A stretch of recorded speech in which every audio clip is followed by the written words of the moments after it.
Alright, so I started building a Pennsylvania S1. I got the idea from Pap's Train Show. He built one. I'm going to build this one a little bit differently. I've downloaded as much information as possible on this particular train. I've already built the T1, and the drivetrain looks basically the same. When you at first glance, except it's the S1 is 6446. Right now, this is still a 444. I leave these on there because I need to basically be like 10 3/8 long, the drivetrain. So I'm not going to use this, but basically there'll be a 3-wheel truck in the back here, and there will be, it's actually 6 wheels, excuse me, and let me find the other one. It's somewhere around here. And basically something like that in the front, just to get an idea. Okay.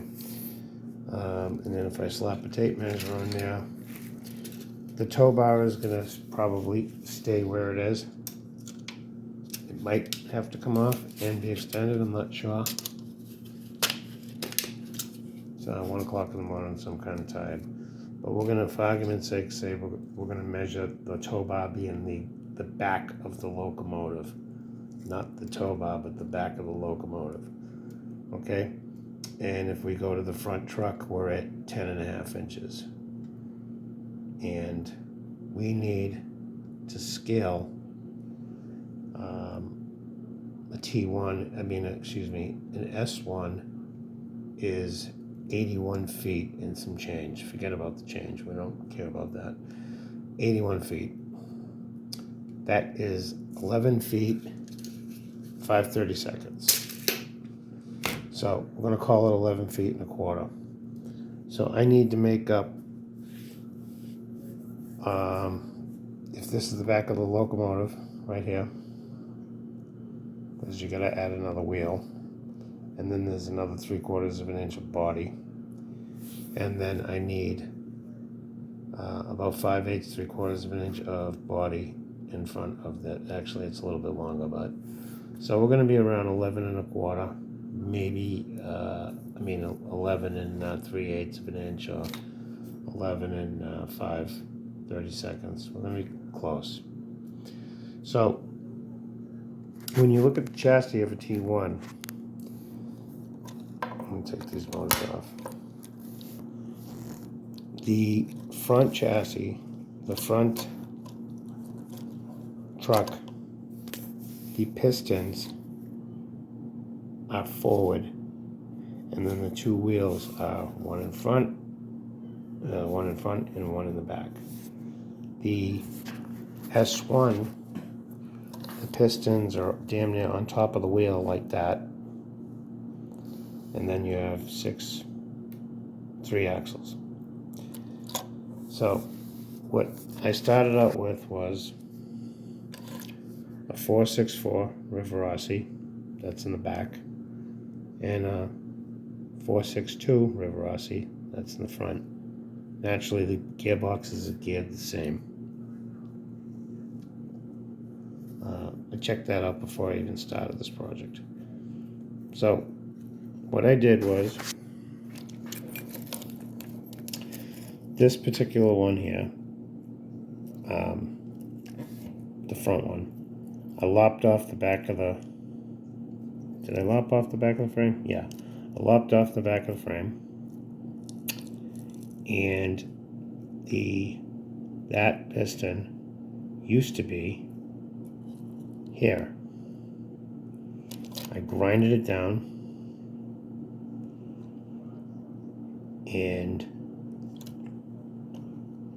channeled it. I pulled it in close. I lopped it off because this needs to fit in a 1.5 inch wide shell.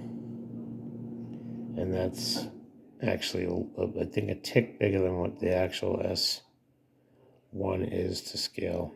I am going to end up making it 1 5/8, I believe. So I'm going to cheat. I'm stealing about 1/8 of an inch. I'm adding about 1/8 of an inch on the width. Basically going to make it the width of a big boy. The S1 was not as wide. So, like I said, I cut the pistons down. I pulled them in. I even shaved the top of them. I have to do a better job of wet sand and fill it and whatnot. I did the same back here. See the top? There's a hole there. I'm going to fix that. We'll get to this in a second. This plastic piece that I'm using as a frame is a Bachmann Easy Track. I snapped the track off of it because it's hard plastic. I cut it right down the middle, bonded it back together at 1.5 inches wide. And then right here is metal. That came out of one of these, which is the Tyco Mantor. And it looked like that. I flattened it out. This is a same truck, same type of truck, but the length on this is different. I took the two trucks and I grinded them off. And I took this piece, I squared it off so it was like a square. And it's mounted. I don't know if you can see it, but it's mounted in there. There is epoxy. It's actually homemade epoxy. It's super glue and baking soda. Hardens like a rock if it's done right. Now, you'd say, well, was that really going to hold it? It would, but I didn't rely on that. Underneath this wheel was a rivet, and that was holding the plastic insert inside the truck, the chassis. I drilled that out, and there is a screw coming up from the bottom that holds this. And then, of course, there's a screw on the top. So it's got plenty of wiggle room, plenty of play. I did the same thing for the back. Same procedure. Now you see this piece of plastic that bent like an L. That's part of the track bed for Bachmann. Used to look like this. As you can tell, I use basically anything I can get my hands on to build anything. So I use that plastic. Now I had to grind out areas for the trucks to move. Now, so this is where our body is going to be. This is the size, except it's going to be a little bit thicker. Let me find a piece here. This Lexan, see how thin that is? That's going to be the side panels. Just like I made the high walker out of the same stuff. So that's going to be the side panels. And as you can see, it still articulates. Now, there's going to be a cutout there and a pod, and that's going to bring it out.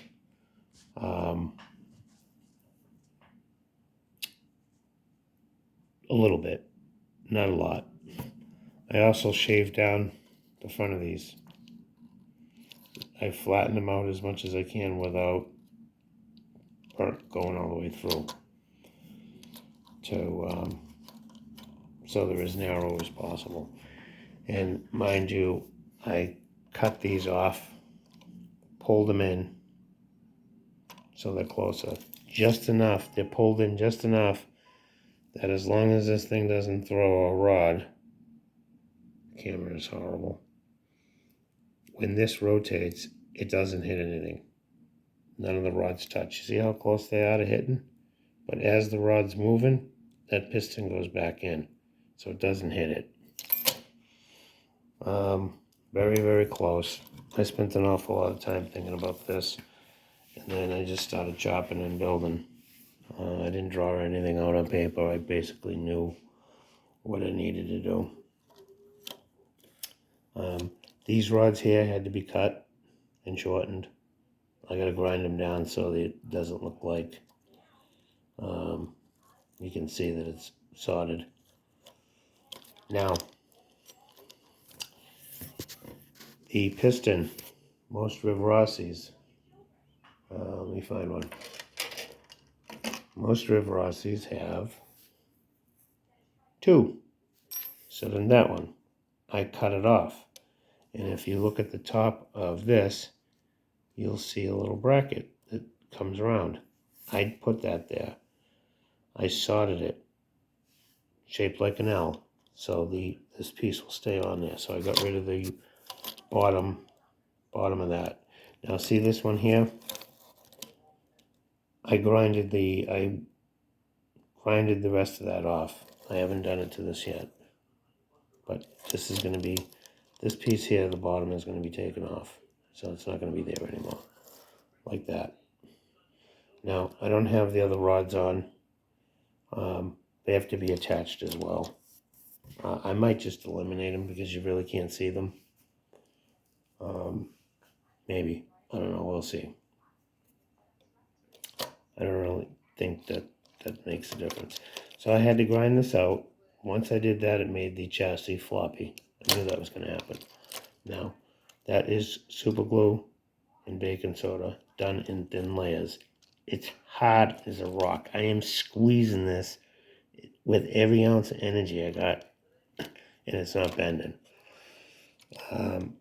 What I did was I put a piece of cardboard underneath here, and I held it with my thumb, and I sprinkled crazy glue on it. I mean, baking soda, and then glue, and then baking soda, and glue, and baking soda, and then I grinded away enough to get it to screw. And this obviously has to be cleaned up. I didn't want to do it. It's 1 o'clock in the morning. I don't want to wake my wife up. She's going to kill me as it is. So, what we're doing with here with the motors,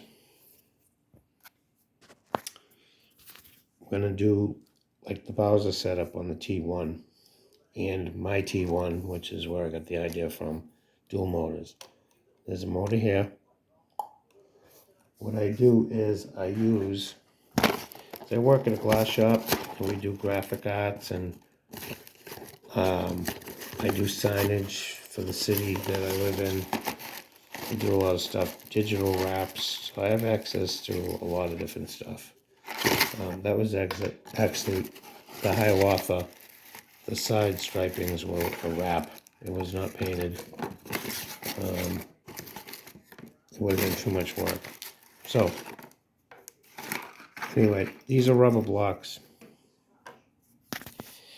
And what I do is I take a Dremel and I Dremel the shape of the motor out. And I run a little bit of, you can see, I used this motor before. I had to tear the rubber off. If you roughen this up with 80 grit paper and you roughen the motor up and you glue it, it will not come off. It will not come off. You will have to pry it off. Using rubber isolates the motor from the frame, and it also makes it a hell of a lot quieter. When you mount this to the frame, they just electric motors, they're noisy. So this will be grinded down like a wedge. I actually won't use this. I'll use the 1/8 inch one. This is 1/4 inch. But this motor is going to go slightly at an angle, like that. I use, let's see if I can find a piece here. I don't think I have a piece. This is my little Milwaukee case someone threw out. I grinded out the center of it, and I use it as a, this is my portable toolbox that I bring to work. So in between jobs I can fiddle with my train. This motor here I'm going to put in a Tyco Power Torque when I get around to it. I'm going to grind the motor out, the block, and put one of these in there. I saw some fella on the interweb do it.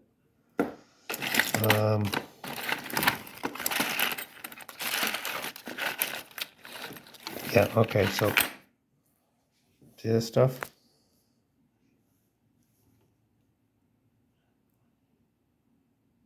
I'm waiting for the camera to focus. Alright, that's 1.5 millimeter inside diameter and 3.5 outside. And what I do is I put a little shrink wrap, crazy glued on that. Don't get it in the barren because you're gonna have a problem. Wait for it to set up and then glue this on there. Now if you wait long enough, it will hold. Now, anything more than 1/4 of an inch, this thing's gonna twist, especially if you try to pull 30 cars like I did the other night on my T1. So, and then we got the motor head. We're gonna do the same thing. Now, inside this piece here, a short piece, if my gap is gonna be 1 inch, we'll say my gap's 1/2 an inch, right? 3/8 of an inch. You want to either get a real thick paper clip or something close to 2 millimeters to force in there a small piece. That way the rubber won't twist. You can get this crap off of eBay. I tried finding it on Amazon, I couldn't find it. So I buy it off eBay, and it's really cheap, and it does the job. If it's only going 1/4 of an inch, you don't need to put anything inside of it. So basically we use it as a drive shaft. And even if you put a piece of wire inside here, like small piece of, we'll say 20 gauge wire with the copper in it and everything, cut it, jam it in there, don't use silicone or anything because then you won't be able to glue this on, but you could use soap and water. You slide it in there. That'll stop this thing from collapsing and twisting. So there you have it. We're going to put a rubber block here. It's going to be shaped like a wedge. It's going to hold this motor at an angle like that. We don't want to go this way because we need the movement inside the shell. I may not need that kind of movement. I don't know because I haven't built the shell yet. I'm still doing the math on it. And then we got the other motor. It's going to go on the back like that, slightly at an angle. There again, it's going to be mounted on rubber. I left this on there. This is going to be the back of my train. So that's where my 2 screws are going to go in to hold it. And the front, this obviously articulates, so this isn't going to get mounted to anything. But I will come off either here with holes, screws to hold it to the body, or I'll come off the front of this and go to the shell. I'm not sure yet because I haven't built the shell yet. So that's that. These motors are cheap. It's not even skew wound. It's a 3-pole motor. When I originally bought one from a guy here in the States, he was selling them as 5-pole motors. I don't think he was intentionally doing that. So I bought one and I broke it open to find out it was a 3-pole. I complained to him, he gave me my money back. But the motors actually work well. I have them in a lot of trains. They have a lot of pulling power, and if you're trying to get a train to have pulling power and be a little faster, I mean, I put one of these in my big boy, and I could pull 45 freight cars with that thing. Matter of fact, there's a video of it. Pulling 45 freight cars up a 3% grade. My Athens Genesis won't even do that. And that's stock. Yeah. So, they work well. They don't, if you're going to use DCC, make sure you use a good one. Don't use a $40 or $50 Dakota. Don't use Digitrax. They're garbage. Their controllers are good, but their DCC Dakotas are terrible. They sound horrible. They just, if you use a Soundtrax or a WOW, what's a TCS, a CTS, or whatever it is, Dakota, you won't have any problems with these motors. None whatsoever. They don't even hum if you got a good Dakota. So that's that. So I got one back here, one in the front. The weight is going to be in the middle. As much weight as I can get in there. I can fit a big chunk of lead. And then, of course, we'll have the weight of the motor on either end to counteract. This thing is going to have 3 traction tires. It's got 1 here and 2 in the front. Just like the original locomotive, because it'll have 2 motors, it will have wheel slip. And it'll be cool because, like, maybe the front wheels might slip or the back wheels might slip. And it'll look really nice. So that's that. All made out of junk. As you can see, these wheels do not match. I haven't addressed that yet. I may just take them off and fill them with super glue and baking soda and then Dremel out the holes. Or I may do what I've done before. See if I can find one.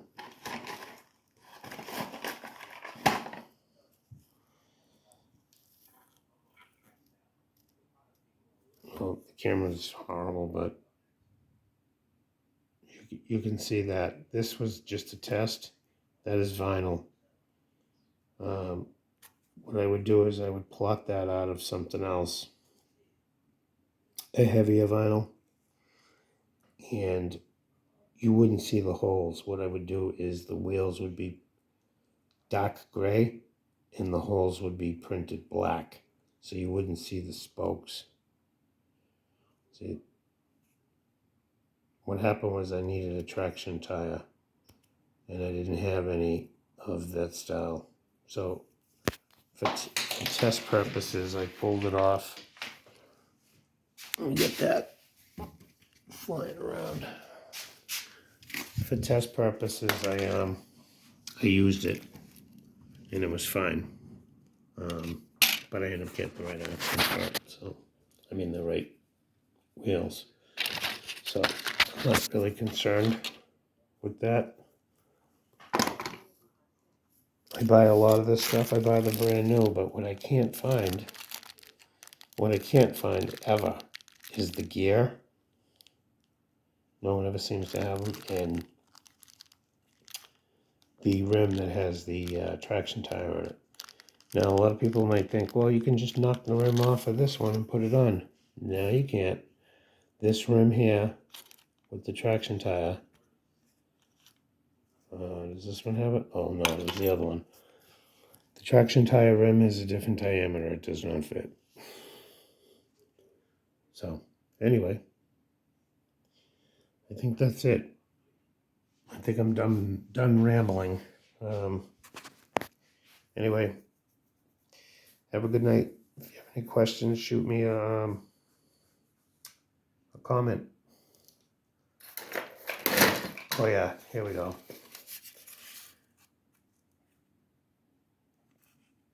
That's the truck right there that's gonna go in the front.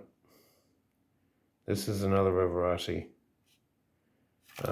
This goes to a 210-2 Baltimore and Ohio train. I didn't like this tender, so I changed it. So I'm gonna donate it to science. Just to get this locomotive going, I may or may, yeah, this is gonna be in the front. And then the wheels off of another tender that are slightly bigger, and the truck is bigger.